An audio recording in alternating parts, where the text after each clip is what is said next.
नमस्कार मित्रों, सभी राशियों के लिए वर्ष 2023 का मकर संक्रांति कैसा रहेगा, इस पर क्या दान करने से आपको क्या लाभ होगा, इसकी चर्चा करेंगे। और उसके पहले चर्चा करेंगे कि मकर संक्रांति क्यों मनाई जाती है और इसे वर्ष 2023 में कब मनाया जाएगा। इस वीडियो को पूरा देखें क्योंकि सभी राशियों के लिए इसमें चर्चा की गई है कौन सी राशि क्या दान कर सकते हैं। सबसे पहले जानिए कि माघ मास में जब सूर्य धनु राशि को छोड़कर मकर राशि में प्रवेश करते हैं तब मकर संक्रांति का पर्व मनाया जाता है। संक्रांति का अर्थ ही होता है कि एक घर को छोड़कर जब सूर्य दूसरे घर में जाते हैं तो संक्रांति होता है, यानी कि वर्ष में 12 संक्रांतियाँ होती हैं। जब मेष में जाएंगे तो मेष संक्रांति, वृष में जाएंगे तो वृष संक्रांति, लेकिन मकर संक्रांति का इसलिए ज़्यादा महत्व है क्योंकि शनिदेव अपने पुत्र के घर में जाते हैं। जैसा कि सर्वविदित है, उनका अपने पुत्र से काफ़ी मतभेद रहता है, लेकिन जब दोनों में आपस में बनती है तो सूर्यदेव जो है अपने पुत्र के घर जाते हैं उन्हें मनाने के लिए, तो वही मकर संक्रांति मनाया जाता है। और मकर संक्रांति का विशेष महत्व इसलिए भी है क्योंकि तिल से जोड़कर इसे देखा जाता है, क्योंकि जब जब सूर्यदेव क्रुद्ध होकर शनिदेव के एक्वेरियस यानी कि कुंभ राशि को जला देते हैं उनके घर को, तो सिर्फ थोड़ा सा तिल ही बचा था जिससे पूजा करके शनिदेव ने सूर्यदेव को प्रसन्न किया था। आइए हम जानते हैं इस दिन की और क्या खास बातें हैं। सबसे पहले जानिए कि वर्ष 2023 में जो मकर संक्रांति है वो 15 जनवरी को मनाया जाएगा। कारण इसलिए है क्योंकि जो मकर संक्रांति हो रही है वो 14 तारीख की रात को 9 बजे हो रही है। तो रात को 9 बजे तो हम कोई पर्व मनाते नहीं हैं, हमारा जो भी पर्व होता है वो सूर्योदय के साथ प्रारंभ होता है।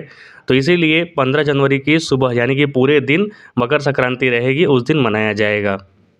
रविवार को संक्रांति पड़ रही है इसलिए विशेष इसका महत्व होगा। साथ ही साथ जानिए कि आप सुबह के समय पूरा पूजा कर सकते हैं, संध्या काल में राहु काल है, इसलिए संध्या काल ना करें, सुबह में ही आप पूजा करके दान करके निवृत्त हो जाएं। 5 चीज़ों का महत्वपूर्ण दान माना जाता है। पहला तो तिल का दान, याद रखें तिल बहुत ही ज़्यादा महत्वपूर्ण होता है, इस दिन तिल का विशेष महत्व है। मकर संक्रांति के दिन तिल का दान करने से शनि दोष दूर होता है।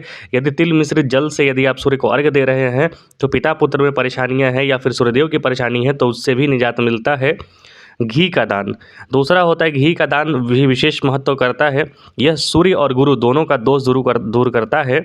ऐसे में इस दिन देसी घी का दान यदि आप हवन कर रहे हैं वगैरह में भी तो आप कर सकते हैं। तीसरा है काला कंबल का दान।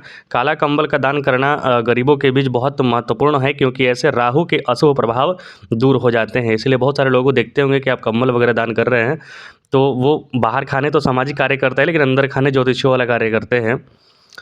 गुड़ का दान करने से इस दिन 3 दोष समाप्त होते हैं, शनि गुरु और सूर्य तीनों के दोष समाप्त होते हैं। इसीलिए जो गुड़ का लड्डू होता है या फिर जो तिल का लड्डू होता है उसका दान बहुत ज़रूरी होता है। यदि आप खिचड़ी का दान कर रहे हैं तो खिचड़ी का दान करने से भी शनि के दोष दूर होते हैं। चावल और उड़द की काली दाल का खिचड़ी बनाकर गरीबों के बीच वितरण करना चाहिए। और जो पांचवा है वो है स्नान दान। वो स्नान दान ये है कि नदी में आपको जाकर स्नान करना होता है। तो माघ में नदी में स्नान करने पर बहुत ज़्यादा पुण्य की प्राप्ति होती है। माघ मकरगत रवि जब आए तब नदी स्नान करो, ऐसी मान्यता है हमारी। माघ कथा के महात्म्य की चर्चा भी कर रहे हैं हम, तो उसमें हम पढ़ भी रहे हैं कि स्नान का बहुत ही महत्वपूर्ण यहाँ पर फल प्राप्ति होती है। अब चूँकि सूर्य जो है मकर संक्रांति के बाद उत्तरायण हो जाएंगे, क्योंकि 6 महीने सूर्य उत्तरायण रहते हैं और 6 महीने सूर्य दक्षिणायन रहते हैं। तो दक्षिणायन में शुभ कर्म करना बहुत ज़्यादा शुभ नहीं माना जाता है। उत्तरायण में शुभ कार्य जैसे कि मांगलिक कार्य जैसे विवाह, शादी विवाह, नई शुरुआत, गृह प्रवेश, यज्ञ अनुष्ठान, मुंडन, यज्ञोपवीत वगैरह कराया जाता है। तो अब जो है मकर संक्रांति के बाद से इन सारे कार्य प्रारंभ हो जाएंगे, गृह प्रवेश वगैरह, शादी वगैरह सब कुछ प्रारंभ हो जाएंगे, अर्थात खरमास समाप्त हो जाएगा। ये तो रही सामान्य चर्चा। अब आइए जानते हैं ग्रह गोचरीय दशा और इनका 9 राशियों पर क्या असर पड़ेगा और 9 राशियां क्या दान करके लाभ कमा सकती हैं। मकर संक्रांति पर इस बार महायोग बन रहा है। इस दिन सूर्य, शनि और शुक्र मकर राशि में ही रहेंगे, जिससे त्रिग्रही योग बन रहा है।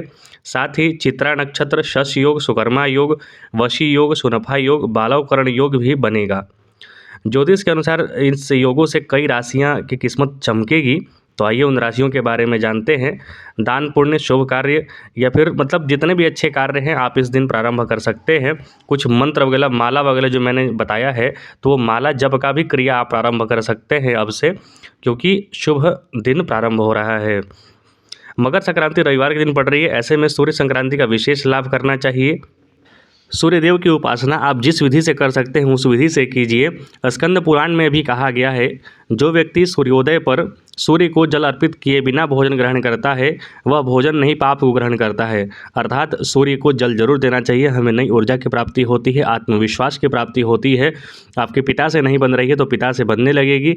पिता या मतलब यदि पिता का कहने का मतलब होता है एक गार्जियन रूप में, मतलब कोई भी हो सकता है आपसे बड़े रूप में जिनका नहीं बन रहा है तो आपका बनना प्रारंभ हो जाएगा। सरकार के बड़े लोगों से आपका बनना प्रारंभ हो जाएगा। पिता सिर्फ उसे ही नहीं कहा जाता है जिसने जन्म दिया हो, पालयति इति पिता, मतलब जो पालन पोषण करने में भी आपका सक्षम हो उसे भी पिता का दर्जा मिलता है। तो सिर्फ बायोलॉजिकल फादर को ही फादर नहीं कहा जाता है। अब आइए राशियों के हिसाब से चर्चा करते हैं। सबसे पहले मेष राशि। मेष राशि वालों के लिए ये आपके 10वीं राशि में हो रही है तो आपके लिए बहुत ही शुभ है। खास करके आपका मान सम्मान में वृद्धि के लिए बहुत शुभ है। उपाय के तौर पर लाल पुष्प, हल्दी, तिल, सूर्यदेव को अर्घ्य दें, तिल गुड़ का दान करें, इससे उच्च पद की प्राप्ति होगी। आप इस दिन ओम सूर्याय नमः का भी जाप कर सकते हैं, कम से कम एक माला आप जाप करें। और मैं सभी राशियों के लिए कहूँगा कि मैंने जो जप माला का वीडियो चलाया है वो ज़रूर देखें और कोई ना कोई माला आप ज़रूर धारण करें, कोई ना कोई माला आप ज़रूर ले लें जप करने के लिए। ये बहुत ही उत्तम उपाय है ग्रहों को शांत करने के लिए। अब आइए चर्चा करते हैं वृषभ राशि के लिए। वृषभ राशि वालों के लिए ये आपके 9वें भाव में हो रहा है। 9वें भाव में इस तरीके का भाग्य भाव में 3 ग्रहों का एक साथ मिलना बहुत सुंदर योग बना रहा है। उपाय के तौर पर सफ़ेद चंदन, दुग्ध, श्वेत पुष्प, तिल डालकर सूर्य को अर्घ्य दें। जो नहीं उपलब्ध है उसको छोड़ सकते हैं, कम से कम सफ़ेद पुष्प ही डालकर, तिल डालकर आप अर्घ्य ज़रूर दें। बहुत लोगों को रहता है कि ये चीज़ उपलब्धि नहीं है तो कैसे करें, तो उस चीज़ को छोड़ दीजिए ना। ज़रूरी थोड़ा ही है कि जो नहीं है आपके पास उसी करेंगे, जो है उसका इस्तेमाल कीजिए। यहाँ पर वृषभ राशि वालों के लिए भाग्य भाव में हो रहा है, भाग्य भाव में वृद्धि होने वाली है, बड़ी जवाबदारी मिलेगी, महत्वपूर्ण योजनाएं आपके प्रारंभ होंगी और साथ ही साथ बड़े बड़े कार्य आपके बनने प्रारंभ हो जाएंगे। आपके लिए एक मंत्र है ओम जगत नंदाय नमः, इस मंत्र का एक माला जाप ज़रूर करें आप। आइए मिथुन राशि के लिए बारे में चर्चा करते हैं। यह मिथुन राशि के लिए अष्टम भाव में हो रहा है, तो अष्टम भाव में ये आपके लिए बहुत अच्छा नहीं है। हालांकि 17 जनवरी को ही शनिदेव चले जाएंगे आपके 9वें भाव में, फिर भी यदि आप यहाँ पर अष्टम भाव में हो रहा है तो वहाँ थोड़ा सा सतर्कता बरतें। जल में तिल, दुर्वा और पुष्प मिलाकर सूर्य को अर्घ्य दें, गाय को हरा चारा खिलाएं। आप मकर संक्रांति पर मूंग की दाल की खिचड़ी दान करें, इससे ऐश्वर्य की प्राप्ति होगी। आपके लिए ओम जगत कर्ताय नमः का जाप करें, एक माला आपके लिए बहुत शुभ होगा। अब यदि हम कर्क राशि की चर्चा करें तो कर्क राशि वालों के लिए जल में दूध, चावल और तिल मिलाकर सूर्य को अर्घ्य दें और आपका मंत्र है ओम आत्मरूपिणे नमः। साथ ही साथ यदि आप कर सकते हैं तो चावल, मिश्री और तिल का भी दान करें, इससे कलह, संघर्ष और जितने भी व्यवधान आ रहे हैं आपके उसमें आपको विराम लगेगा और आपकी ढैया भी प्रारंभ हो जाएगी। थोड़ा सतर्कता बरतें, अपना मानसिक और शारीरिक दोनों का ध्यान रखें। अब बात करते हैं सिंह राशि वालों के लिए। तो सिंह राशि वालों के लिए मकर संक्रांति में जल में कुमकुम, लाल पुष्प और तिल डालकर सूर्य को अर्घ्य दें और मंत्र होगा आपका ओम घृणी सूर्याय नमः, इसका भी जाप कर सकते हैं आप एक माला।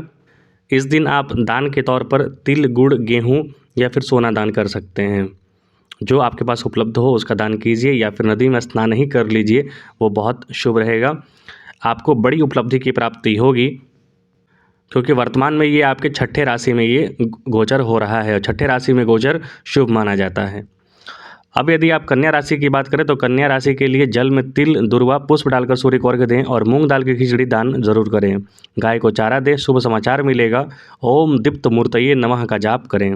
सभी राशियों के लिए यदि जो मंत्र बता रहा हूँ वो परेशानी भरा हो रहा है तो फिर ओम सूर्याय नमः का ही सभी राशियाँ जाप कर लें, वो भी श्रेयस्कर होगा। तुला राशि वालों के लिए आप सफ़ेद चंदन, दूध, अक्षत और तिल मिलाकर सूर्य को अर्घ्य दें और ओम श्रीमंते नमः का जाप करें या फिर ओम सूर्याय नमः। तुला राशि वाले चावल का दान करें तो व्यवसाय में लाभ होगा और शत्रु भी आपके अनुकूल हो जाएंगे।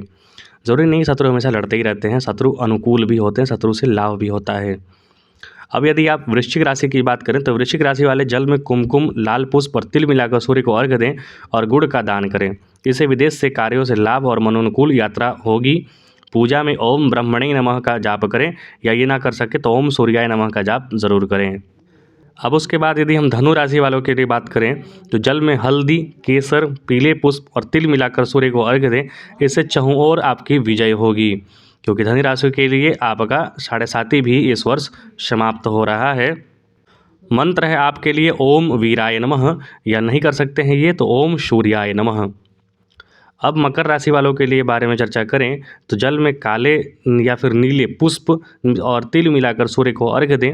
गरीब अपंगों को भोजन करवाएं, खिचड़ी खिलाएं, या फिर जो मैंने वस्त्र दान करने बोले वो करें। इससे विशेष अधिकार की प्राप्ति होगी। और आपका मंत्र है ओम जयाय नमः। आपकी 7.5 जो है इस वर्ष दूसरे फेज़ में जाएगी, जो कि लाभप्रद होगी, आपको विशेष अधिकार की प्राप्ति होगी। तो ये वर्ष आपके लिए शुभ रहेगा। आपको शनिदेव के यंत्र भी अभिमंत्रित करके सदैव अपने पास रखना चाहिए। अब यदि कुंभ राशि वालों के लिए बात करें तो जल में नीले पुष्प, काली उड़द, सरसों का तेल या फिर काला तिल मिलाकर सूर्य को अर्घ्य दें। इस दिन तेल और तिल का दान करना उत्तम रहेगा, विरोधी परास्त होंगे। आपको उपहार स्वरूप भी बहुत कुछ प्राप्त होगा इस वर्ष। पूजा में आप ओम सत्यानंद स्वरूपिणी नमः का जाप कर सकते हैं, या फिर नवग्रह मंत्र का भी जप कर सकते हैं आप।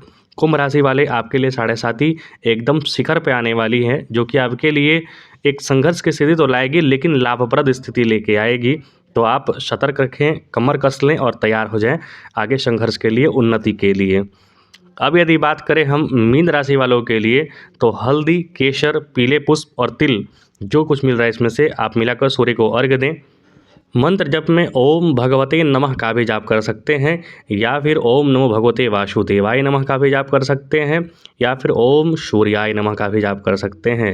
लेकिन जैसा मैंने बताया, सभी राशियां एक एक माला अपने सुविधा के अनुसार से जो इच्छा है आपको उसका चुनाव कर लीजिए और एक एक माला ज़रूर किया कीजिए। इसका बहुत उत्तम प्रभाव होता है, मन को एकाग्रचित करने में भी होता है और ग्रहों की जो दशा है उसको बदलने में भी होता है। मीन राशि वाले आप लोग सरसों और केसर का दान ज़रूर करें, इससे सम्मान और यश बढ़ता है। तो मीन राशि वालों के लिए ये जो गोचर होने वाला है वो आपका 7.5 प्रारंभ होने वाला है। तो आपके लिए भी बहुत महत्वपूर्ण रहेगा, क्योंकि स्थान परिवर्तन का भी योग बनेगा, क्योंकि शनिदेव आपके 12वें के भी स्वामी हैं। तो स्थान परिवर्तन का भी योग बनेगा, विदेश से लाभ का भी योग बनेगा। प्रयत्न कर रहे हैं विदेश जाने का या फिर अपने जो पैतृक स्थान है वहाँ से दूर जाने का, किसी भी चीज़ के लिए, चाहे इलाज के लिए, चाहे आपके कैरियर क्षेत्र के लिए, तो वहाँ पर उन्नति के योग बन रहे हैं।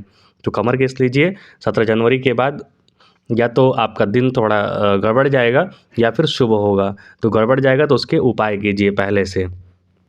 तो ये रही मकर संक्रांति और उस पर सभी राशियों का इफेक्ट। कृपया चैनल को लाइक शेयर सब्सक्राइब जरूर करें। कुछ त्रुटि हो तो आप कमेंट बॉक्स में लिख सकते हैं, कुछ पूछना हो तब भी आप कमेंट बॉक्स में ज़रूर लिखें। देखने के लिए आपका बहुत बहुत धन्यवाद।